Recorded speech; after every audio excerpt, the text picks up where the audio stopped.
분석 철학은 철학적 탐구의 핵심을 언어에 두어서 언어 철학으로도 불리며 주로 영국과 미국에서 유행했습니다. 이 입장은 전통 철학의 문제가 관념적 형이상학의 개념적 혼란에서 비롯되었다고 보고 철학을 그로부터 구출하는 것을 목표로 삼았습니다. 그 개념적 혼란이 언어의 사용에 있다고 간주하고 언어 분석과 명료화라는 철학의 과제로 향했습니다. 철학에서 언어가 왜 중요할까요? 우리는 다른 사람과 소통할 때나 혼자 무언가를 생각할 때도 언어를 통해서 합니다. 우리가 알고 있는 언어만큼 생각할 수 있고 생각을 전달할 수 있습니다. 언어는 우리의 경험을 반영하며 지각적이며 개념적인 관점을 제공하는 것이기도 합니다. 따라서 우리가 어떤 언어를 알고 있고 쓰느냐, 얼마만큼 정확한 언어를 알고 있으며 사용하느냐는 일상의 의사소통뿐만 아니라 세계의 인식에 있어서도 중요합니다. 언어와 인식의 관계를 봅니다. 어떤 대상을 인식한다는 것은 그 대상을 분류하고 이름 짓고 의미를 부여하는 것입니다. 달리 말해서 우리가 대상을 마주하고 최초로 하는 행위가 이름 짓기이며 다음으로 우리가 명명한 이름들을 연결시켜 세계와 관계를 맺고 세계를 서술하며 인식을 이룹니다. 이런 점에서 분석 철학은 세계를 기술하는 언어의 구조와 기능을 분석하고 검토함으로써 세계의 구조와 기능에 다가갈 수 있다고 보았습니다. 분석 철학은 새로운 철학체계 수립을 위해서 언어의 의미에 초점을 둡니다. 언어가 어떻게 의미를 갖는가, 언어가 어떻게 다른 무엇을 의미하는가 같은 언어의 본성 탐구에서 시작해서 언어와 세계, 언어와 사고, 언어와 사회 등의 관계를 밝히려 했습니다. 대표적인 분석 철학자 루트비 비트겐슈타인은 철학의 세계나 인간을 직접 대상으로 해서 그것이 정보나 사실을 발견할 수 있다고 생각해서는 안 된다고 보았습니다. 그것은 과학의 일이며 철학의 과제는 과학과 제반 학문에서 명제나 사상을 기술하는 데 사용하는 언어와 개념을 분석하고 명료화해서 타당한 지식 체계를 이룰 수 있게 해주는 일이라고 주장했습니다. 언어가 어떻게 의미를 갖는가에 대한 비트겐슈타인의 사상은 정기와 후기로 구분되는데 정기와 후기 사상은 서로 완전히 다릅니다. 정기 사상은 논리철학 논거에서 전개됐고 그림 이론이라고 합니다. 단어로 된 이름은 대상의 그림이어야 하고 문장은 어떤 사태나 상황에 대한 그림이어야 한다는 입장입니다. 우리가 이름을 붙이고 문장을 만드는 순간 우리는 세계에 대한 그림을 그린다는 것입니다. 언어가 의미를 갖는 것은 그것이 지시하는 대상에 의해서라는 일종의 지시론적 의미론이며 언어는 지시하는 대상의 공통 성질을 반영한다는 반영론을 전제로 한 것입니다. 이 점에서 비트겐슈타인은 세계를 반영하는 단어와 단어로 구성된 명제나 문장의 구조는 세계의 구조와 일치하고 지시해야 한다고 주장했습니다. 세계는 서로 분리된 수많은 요소인 요소사실로 이루어져 있으며 요소사실들의 논리적 구성인 세계의 구조는 요소 명제가 논리적으로 구성된 문장의 구조와 일치해야 한다고 생각했기 때문입니다. 그래서 그는 명제나 문장의 참과 거짓의 검증을 통해서 세계의 참된 구조도 밝힐 수 있다고 보았고 명제의 참과 거짓을 요소 명제들의 진리 함수로 검증하는 논리학의 인공 언어를 강조했습니다. 나아가 비트겐슈타인은 말할 수 없는 것에 대해서는 침묵해야 하며 명료하게 말해질 수 없는 것이나 참과 거짓을 판단할 수 없는 것은 의미가 없다고 주장했습니다. 초경험적이며 관념적인 형이상학의 비판적인 그의 관점을 나타낸 주장입니다.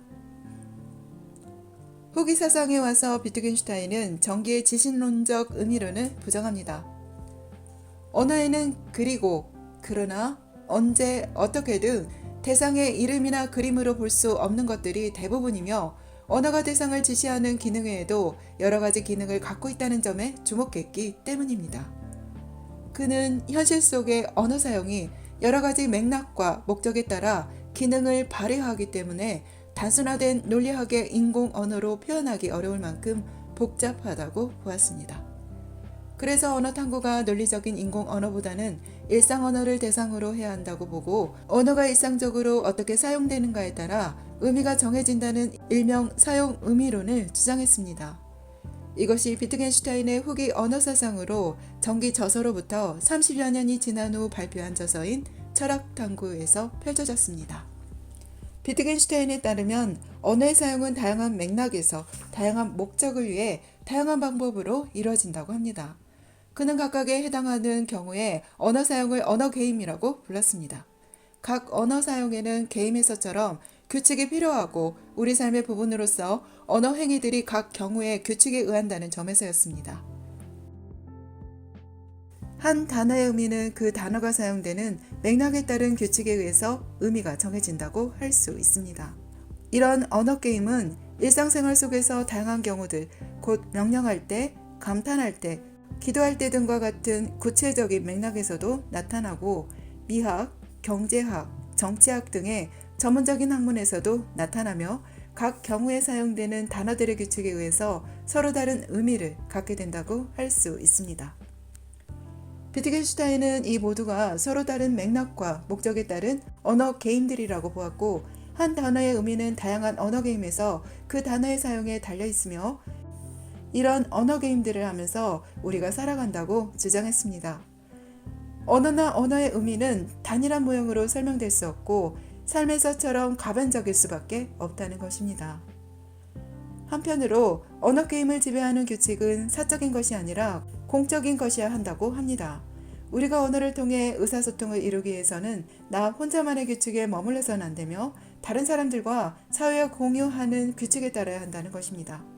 그래서 비트겐슈타인은 언어의 의미가 일상적인 것이든 도덕적인 것이든 아니면 단지 언어적인 것이든 간에 그 언어의 사용을 지배하는 삶의 규칙이나 관습인 삶의 양식에 영향을 받는다고 주장했습니다. 삶의 양식이란 무엇일까요? 똑같은 동물을 한국인, 미국인, 프랑스인은 각 나라 사람들끼리 서로 의미가 통합니다. 이때 삶의 양식은 나라라는 큰 영역에 적용되는 문화 관습 같은 것이고 각 나라마다 다른 삶의 양식에 의해서 각 단어들의 의미를 갖는다고 할 수 있습니다.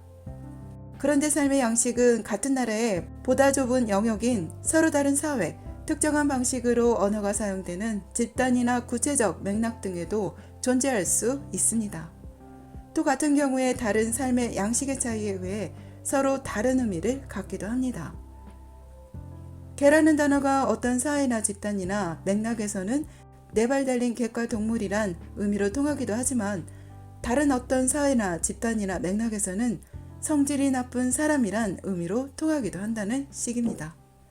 이렇듯 모든 언어 사용은 각 경우의 삶을 지배하는 규칙이나 관습인 삶의 양식에 의해서 영향을 받습니다. 따라서 비트겐슈타인은 삶의 양식의 일치가 의사소통을 이루기 위한 전제 조건이며 언어는 우리 삶의 활동과 분리된 독립적이고 추상적인 것이 될 수 없다고 보았습니다. 우리가 언어를 사용하고 의미를 전달하는 것이 문자나 소리만으로 이뤄진 행위가 아니라 우리 삶 속의 행위나 활동과 얽혀 있다는 것입니다. 그는 이제는 철학이 전통 철학처럼 언어의 관념적 형이상학적 사용에 매달려서는 안 되고 언어의 일상적 사용으로 관심을 거짓의 판단이 아니라 그것들이 속한 다양한 언어 게임에서 구체적으로 어떻게 사용되는가라는 다양성과 복잡성의 분석이어야 한다고 주장해서 그의 정기 언어 사상과도 차이점을 나타냈습니다. 미학과 미술 페이지 221 언어가 어떻게 의미를 갖는가 철학적 탐구의 핵심을 언어에 두었던 분석 철학에 관한 내용 낭독해보았습니다. 감사합니다.